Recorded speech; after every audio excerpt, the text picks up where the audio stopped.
you know, I've always tried to look at it like, what's the worst thing that can happen?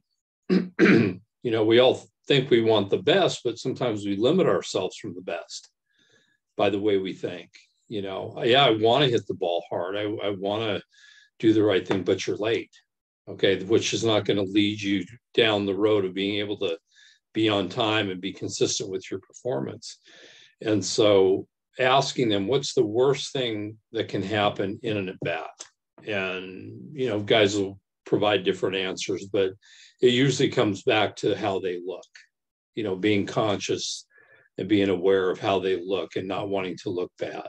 And so trying to help them through that part of the process. And then beyond that, you start talking about what are the advantages for you if you're on time, if you're in rhythm with the pitcher and you're in your best rhythm and your most under control rhythm with your body, yet the most prepared rhythm with your mind. What are the advantages of that? What's available to you if you start to focus in that direction? And so then you get them talking about, well, I'm going to see the ball better. I'll actually end up making less mistakes at what I swing at. I'll miss-hit less pitches. When I get my pitch or in my part of the zone, I'll be able to do what I want with it. You know, I'm less at the mercy of a certain location or the type of pitch. I feel like I'm more in charge of making the decision about what I'm swinging at and then what ultimately becomes the end result of that. So you try and flip it away from that, oh, you know, I want to be careful because I don't want to screw it up, to let's go for it. And what are the advantages for you within what you're good at of thinking about it, you know, from this perspective? So I don't want to look bad. That's what you said. That's what they're thinking. That's the worst thing that can happen is I look bad. I think a lot of hitters get careful because they don't want to look bad. And looking bad is an embarrassment kind of thing, or looking bad shows is that more of a strategic thing though, where it's like I'm showing the pitcher that I have no idea up here, or it's just like I look stupid in front of the whole stadium? I think it can be both, but I think if guys were really honest, they would say I don't want to look bad. I mean, nobody wants to look bad, you know. I think the guys that excel accept the fact that there's going to be times where they look bad, and they've already accepted it before it's happened. They already get that. Therefore, it's easier for them to let it go. I remember Scott Rolen, when I was with the Phillies, he told me one time, we were talking about hitting, and he said, you know, when I used to face Darryl Kyle, who was a right-handed pitcher with St. Louis and I think Colorado, good fastball, really good curveball. He was kind of known for his curveball. He said, I couldn't hit this guy. I was always 0 for 4. I was always like kind of in between, like, is he going to throw a curveball here? Is he going to throw a fastball? And I could never hit him, and I looked terrible. And he was just offering this to me. And he said, so one day I saw we were going to be facing him. And I said, I haven't hit him anyway, so I'm going to approach it differently tonight. He said, I'm already 0 for 4 before the game even started. I'm going to be 0 for 4, so I got nothing to lose. I'm going to treat every pitch that comes out of his hand like it's a fastball, because I could never tell the difference coming out of the hand between his fastball and his curveball, because his curveball didn't kind of come up out of his hand. It came straight out of his hand. And he said, after I started doing that, I started to hit him better. He said, because going into the game, I was already 0 for 4. I didn't care. But my plan was not just to say, oh, I'm 0 for 4. I don't care. My plan is I'm going to be 0 for 4, but I'm going to treat everything like a fastball, because I know at some point, one of these pitches is going to be a fastball, and I'm going to be ready for it. And if I swing at it like it's a fastball and it's a curveball and I look bad, it doesn't matter because I'm already 0 for 4. And I thought that's the first time I had ever heard somebody go into a game with that kind of mentality, but he did it because he had tried everything to make it work against this guy, and it had never worked. So he thought, I need to do something completely different.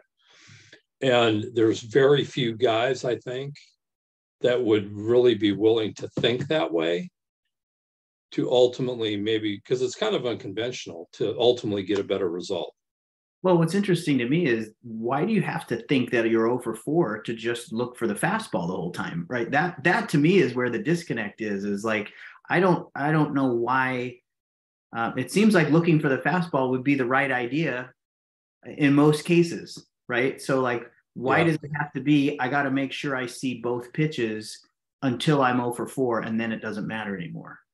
I think that if he, I'm guessing now because we didn't have that part of the conversation, but for me, if I just said, okay, everything's a fastball tonight, and it didn't work, it would just be one more thing that I've tried against this guy that didn't work. If I said everything's going to be a fastball and I started my swing and then I realized it was a curveball and I checked my swing and hit a tapper back to the pitcher, and now I'm 0 for 1, I would say, why did I do that? Because now I'm 0 for 1. But by giving himself permission ahead of time to be 0 for 4, I think that kind of result, like the tapper back to the pitcher or maybe chasing a breaking ball in the dirt, gave him permission to ease his mind to say, okay, I'm going to go for it. Right. And I thought that was really a fascinating way that he would look at that, and I think any like really good hitter that I've been around, I think they are willing to think more unconventionally to be successful. It's not, this is my plan, I have to stick to it 1,000% of the time. I'm willing to adjust based on how I feel, who I'm facing, things like that. Right. Well, so when you said looking bad or being afraid to look bad, I picture Reggie Jackson, right? Like, I picture Reggie Jackson taking this huge swing and twisting himself into a pretzel and striking out and tossing his helmet with no ear flaps, right? Yeah. Right? Like, I mean, that. Would you consider that looking bad? That's the thing that I think hitters have to understand, is that it's not so much like with him. I bet if you asked him, he probably didn't like striking out any more than the next guy, but he was like willing to get his cuts. He wasn't. Right, that's what I'm saying. Is I don't. He think wasn't going to go down lightly. Yeah. And so he might have been mad at the result, but I don't think it was going to change how he went about what he did. And I think more of it is a perception of looking bad to people, not to yourself necessarily, but being evaluated, being judged, being, liked. I think I had a guy who was a really, really good player say to me one time, I want the fans to like me. And I said, well, let's say there's 30,000 people here tonight. I said, 10 are going to love you, 10 can't stand you, and 10 don't even think about you.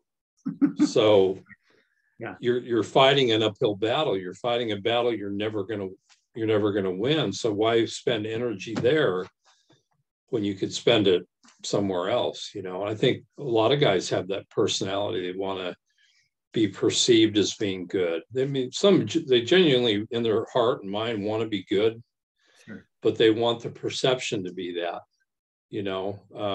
and I think especially with a younger player, at the major league level, for sure. I mean, they're there, they've realized their ultimate dream, they become a big league player. Now it's like, okay, I have to stay here now. Are they going to like me? Oh no, I'm 0 for my last 15. Are they going to send me down? I heard a few boos when I came back to the dugout. I'm doing my best here. Why don't they like me? I have to do something good. I have to really show something here to stay. There's so many things that get layered into what ultimately becomes the guy's performance. Yeah. And to me, that's where, the original question was about timing, but all of those things can factor in. Right, they because impact the timing, right? Like because no question. all of those are different thoughts that go into even just one of those instant thoughts takes away from seeing the ball. That's it. It only has to be one other thing, just for a split second at the wrong time, and you're going to be late because Right. it happens so fast.